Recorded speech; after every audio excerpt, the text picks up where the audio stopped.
Hi. So many of us have the tendency to call somebody negative, and we're quick to call somebody negative because that's the new word of spirituality and self care. When something doesn't agree with you, you automatically say that person is negative or they rubbing me the wrong way. When in fact, to some degree, we are all negative to somebody else, and we too rub somebody else the wrong way.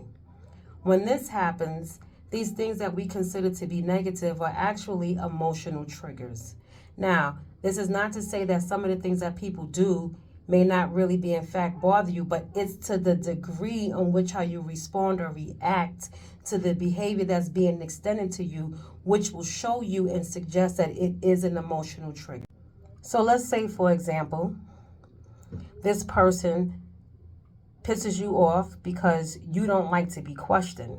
And if you feel like you said something to them, that should be enough. And then the other person in turn around keeps on asking you a question. Could it be that you just need clarity?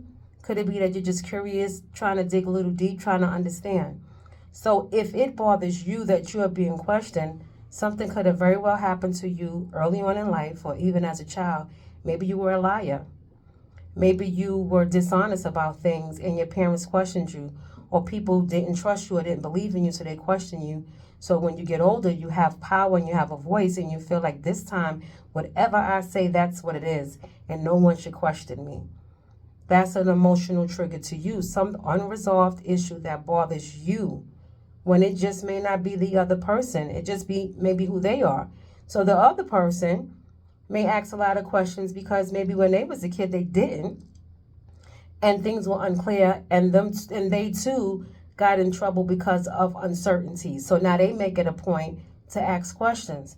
So we should just be mindful of not to call people negative, because to some degree we are all growing, we are all blossoming, and the trick is just to learn from each other, have a little patience with how people are, and you too should ask questions to find out what makes them the way they are.